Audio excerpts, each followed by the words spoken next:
नमस्कार। द देसी अड्डा पर आपका स्वागत है। मैं हूं राकेश तिवारी। देखिए, नीतीश कुमार पूरी तरह से चुनावी मूड में आ गए। नीतीश कुमार आज लगभग जनता दल यूनाइटेड के 400 से अधिक कार्यकर्ताओं से मुलाकात की।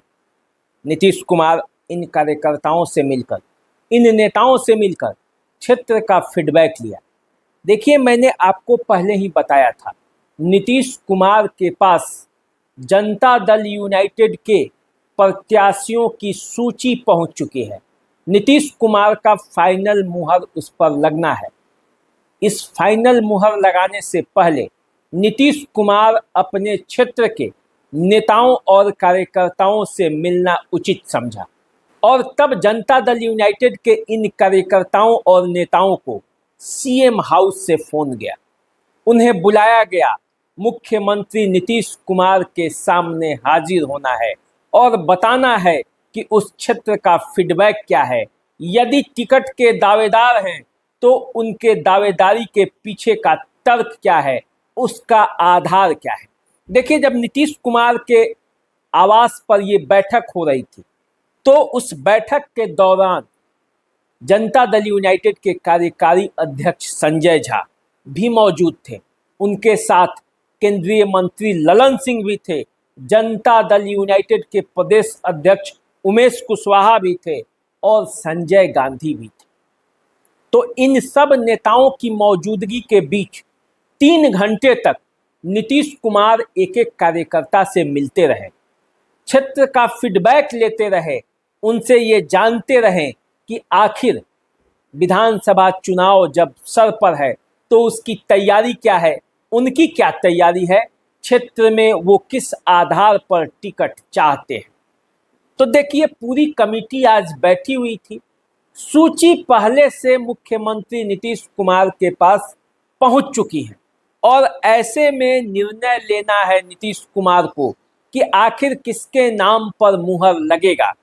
तो जो प्रक्रिया है वो प्रक्रिया आज पूरी की जा रही है, पूरी कर ली गई।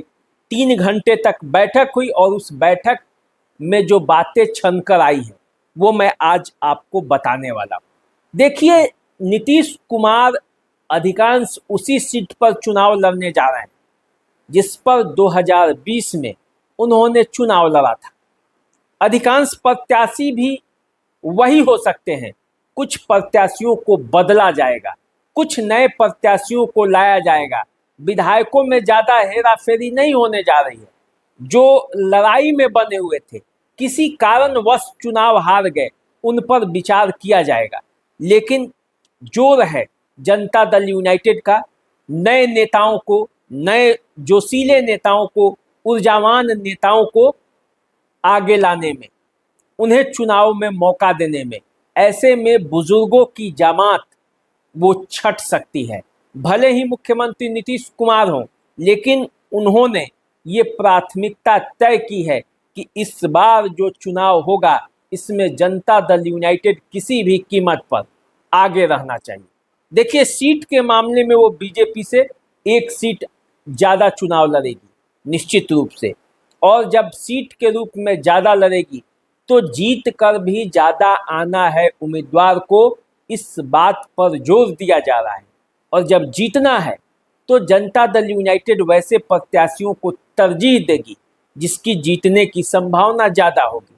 पुराने हो चुके, बुजुर्ग हो चुके नेताओं को इस बार दरकिनार किया जा सकता है। ये जो फीडबैक है, जो पूरा बैठक चला, उसका लब्बो-लुआब यही दिखा। अब देखिए, कई चरणों में बैठक चला। नीतीश कुमार इधर अपने आवास पर जनता दल यूनाइटेड के कार्यकर्ताओं और नेताओं की बात करके उनका टिकट फाइनल करने के दिशा में कदम बढ़ा रहे थे, तो उधर परबत्ता के विधायक डॉक्टर संजीव आज जनता दल यूनाइटेड को छोड़कर आरजेडी में शामिल हो गए। डॉक्टर संजीव शुरू से ही आप लंबे अरसे से देख रहे होंगे कि वो जनता दल यूनाइटेड के खिलाफ बयान दे रहे थे। लगातार उनके बगावती तेवर जनता के बीच आ रही थी और आज फाइनल वो जनता दल यूनाइटेड को छोड़ दिए। परबत्ता से वो विधायक हैं आरजेडी के टिकट पर वो अब परबत्ता से चुनाव लड़ते हुए देखे जा सकते हैं। तो एक तरफ जहां जनता दल यूनाइटेड ने अपने नेताओं के साथ बैठकर चुनाव में मजबूती के साथ लड़ने का दावा भी किया, वहीं दूसरी तरफ जनता दल यूनाइटेड को झटका भी लगा कि उसके एक मजबूत नेता ने उसका साथ छोड़ दिया, आरजेडी में शामिल हो गए। अब देखिए जनता दल यूनाइटेड क्या आगे अपना रणनीति बनाएगी, वो तो आने वाले समय में पता चलेगा। लेकिन कुल मिलाकर देखा जाए तो बिहार की राजनीतिक हलचल बढ़ी हुई है। आज मुख्यमंत्री नीतीश कुमार ने कैबिनेट की भी बैठक बुलाई थी। कैबिनेट के बैठक में कई प्रस्तावों को पास किया। महिलाओं को जो 10-10 हज़ार रुपये देने थे वो उसकी भी किस्त जारी की गई। इसके अलावे कई घोषणाएं हुई जो लोक लुभावन भी है। इस चुनाव से पहले उसे चुनावी तोहफा के रूप में देखा जा रहा है, जो कैबिनेट के बैठक में कई मजबूत फैसले लिए गए, कई लोक लुभावन फैसले लिए गए। कुल मिलाकर देखा जाए तो कैबिनेट की बैठक हुई और लोक लुभावन उसमें प्रस्तावों को पारित किया गया है। दूसरी तरफ देखेंगे तो चुनाव आयोग की टीम आज पटना पहुंच रही है।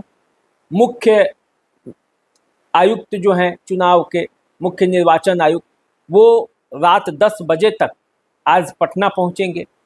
कल सभी राजनीतिक दल के कार्यकर्ताओं और नेताओं से उनकी बैठक होनी है। उनका विचार विमर्श जानेंगे, कैसे कब चुनाव का डेट हो, उनकी सहमति क्या है, उस पर भी सुझाव लिया जाएगा।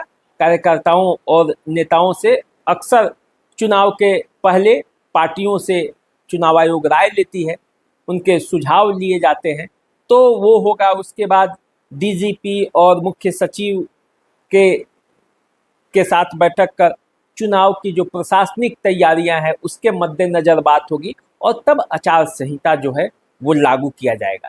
तो देखिए 2 दिनों का कार्यक्रम है चुनाव आयोग का, वो सब कुछ भी चलेगा। इधर तेजस्वी यादव भी अपने कार्यक्रमों में लगे हुए हैं। कैसे महागठबंधन के साथियों को एकजुट किया जाए, कैसे महागठबंधन के नेताओं को एकजुट कर विनिंग कॉम्बिनेशन बनाया जाए, इस पर तेजस्वी यादव पूरा फोकस कर रहे हैं। किस तरह से सत्ता पक्ष के कमजोरियों को उजागर किया जाए, इस पर भी वो लगे हुए हैं। प्रशांत किशोर को तो आप जान रहे हैं, प्रशांत किशोर भी अपने रणनीति में लगे हुए हैं। लगातार अभी वो सत्ता पक्ष पर प्रहार कर रहे हैं, एनडीए के बड़े बड़े मंत्रियों की पोल खोल रहे हैं और इससे बिहार की राजनीति में गहमागहमी है।